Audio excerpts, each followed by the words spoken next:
இரவில் செய்யக்கூடாத ஒரு விஷயங்கள்லாம் இருக்குது. இரவில் எதை செய்யணும், எதை செய்யக்கூடாது அப்படிங்கிற ஒரு விஷயம் இருக்குது. அப்போ இரவு நேரத்தில் நம்ம இந்த வீடியோ கேட்குறவர்கள் பெண்களாக இருந்தாலும் அவர்களை வணங்குகிறேன், ஆண் மக்களாக இருந்தாலும் அவர்களை வணங்கி மகிழ்கிறேன். அதனால் நீங்கள் ஒரு விஷயத்தை காதில் வாங்கி போட்டுக்கிட்டே இருங்க, அப்போ தான் சொல்லலாம். நீங்கள் உங்கள் வீட்டில் உட்காந்துருக்கீங்க, உங்கள் ஒய்ஃபோ இல்லை உங்கள் பையன்களோ உங்கள் பேரனோ ஒரு குப்பையை எடுத்துக்கொண்டு வெளியே போட போகிறான். ஒரு சாக்லேட் சாப்பிட்டுட்டு அவன் எடுத்து என்ன பண்ணணும், தூக்கி வெளியே போட போகிறான். ராத்திரியில் நீங்கள் ஒரு ட்ராவல் பஸ்லேயோ ட்ரெயின்லேயோ போகிறீங்க, அந்த குப்பையை எடுத்திங்கன்னா தூக்கி போட்டுறாங்க. நிறைய பேருக்கு செல்வம் போகிறதுக்கு காரணம், ஒருத்தர் சாக்லேட் கொடுத்தாருன்னா சாக்லேட்டை வாங்கி உள்ளே வாயில் போடுறீங்க, அந்த சாக்லேட் பேப்பரை என்ன பண்ணுறீங்கன்னா அப்படியே தூக்கி எறிகிறீங்க. இப்படி போகக்கூடாது, அதை கொஞ்சம் மடித்து வச்சுக்கணும். அதை ஒரு குறிப்பிட்ட காலத்திற்கு பிறகு நாம் அதை தூக்கி போடலாம்.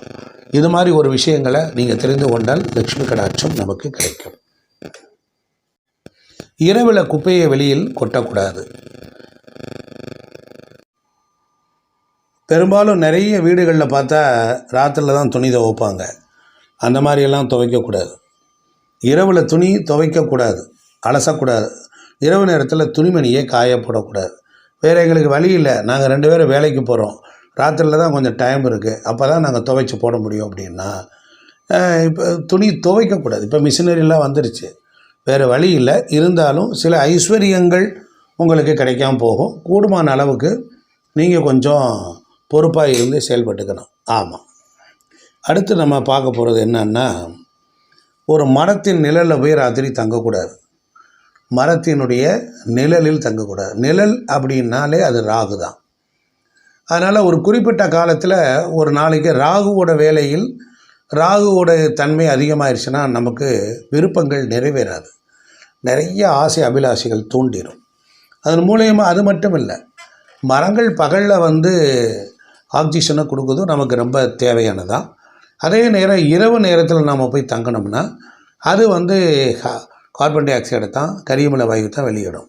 அப்போ நமக்கு உடம்புல சக்தி பத்தாது. ஸோ அதனால் இதுதான் அடிப்படை உண்மை. நீங்கள் இது மாதிரி இருக்கிறத அவாய்ட் பண்ணுங்கள். அடுத்தாப்பில் பார்த்தீங்கன்னா, ராத்திரியில் போய் தோட்டத்தில் ஒரு கிழங்கு வச்சு நடுறேன், ஒரு வாழை மரத்தை நடுறேன் அப்படின்னு பூமியை போய் வெட்டக்கூடாது. இரவு நேரத்தில் பூமி சாந்தமாக இருக்கும், குழந்தைத்தன்மையாக இருக்கும். அதனால தான் ராத்திரி நேரத்தில் பூமியில் ராத்திரியில் தோண்டக்கூடாது. ராத்திரி வேலை இப்போ நீங்கள் நகரத்தில் ஃபுல்லாக இரவும் பகலும் போர் போடுறாங்க, அதனால் நிறைய குடும்பங்கள் கஷ்டப்படுது. இரவு நேரத்தில் பூமியில் ஓட்டை போடுதல், தோண்டுதல், இதெல்லாம் அந்த கிராம தேவதைக்கு கோபத்தை கிளறி விடும். ஸோ அதனால் பகலில் தான் சில வேலைகள் செய்யணும். கீரவும் கூடாது, மார்க் பண்ணிட்டு போகலாம், லைட் வெளிச்சம்லாம் இருக்குது.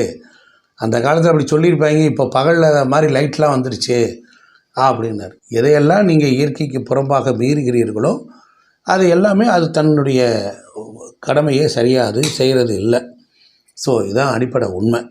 அடுத்தாப்பில் ராத்திரியில் போய் ரகசியமான பேசுகிறது, உனக்கு ஒன்று தெரியுமா அப்படின்னு ஆரம்பிக்கிறது. அதிர்ச்சியான விஷயம். ஏன்னா இரவு படுக்க போகும்போது மனசு லேசாகிடும், அமைதியாகிடும். கடைசியில் எதை சிந்திக்கிறோமோ படுக்கைக்கு போகும்னால அதுதான் மனசில் நின்றுக்கிட்டு நம்மளை பாடாப்படுத்தும். ஸோ அதனால் அதிர்ச்சியான விஷயம், பேய் கதைகள், இந்த மாதிரி போஸ்ட்மார்ட்டம் ரிப்போர்ட்டுகள், ஆப்ரேஷனு, கேன்சரை பற்றி பேசுதல், இப்படி கடனை பற்றி பேசுதல், யாரோ ஒருத்தவங்க இது மாதிரி ஆயிட்டாங்க, திருடிட்டு போயிட்டாங்க, அப்படி போயிட்டாங்கன்னு இப்படி அதிர்ச்சியான விஷயங்கள் பேசக்கூடாது. அதே போல் ராத்திரியில் வீடு பெருக்குவது, துடைப்பதெல்லாம் கூடாது. காலையில் எழுந்திரிக்க முடியாது, அதனால் இப்போவே கூட்டி வச்சுட்டு படுத்துருவோம் அப்படின்னு 6 மணிக்கு மேலே வீடு வாசலை கூட்டக்கூடாதுன்னு சாஸ்திரம் இருக்குது.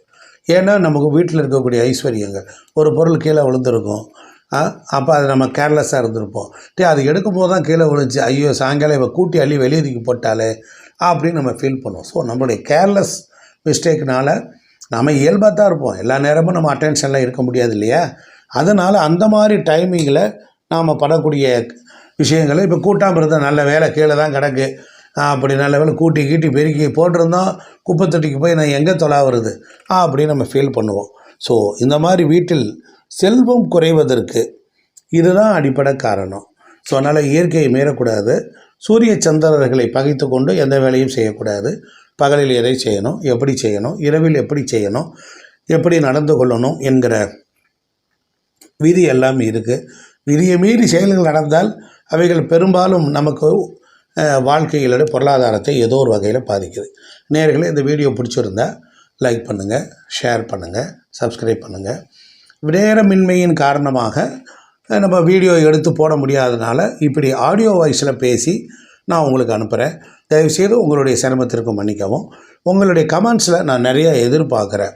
உங்களுக்கு எந்த மாதிரி வீடியோ வேண்டும், நீங்கள் எங்கள் சேனலை எப்படி லைக் பண்ணுறீங்க, இந்த சேனல் மூலியமாக என்னெல்லாம் உங்களுக்கு தேவை இருக்குது என்பதை தெரிந்து கொண்டு கேட்டால் வருங்காலத்தில் அதையும் நான் சரி செய்ய காத்திருக்கிறேன். நேயர்களே, உங்களோடு மீண்டும் டாக்டர் எல்கே ஜெய் சௌரிய நாராயண சுவாமிகள். லோகக்ஷேமத்திற்காக நன்றி, வணக்கம். நல்லா இருப்போம்.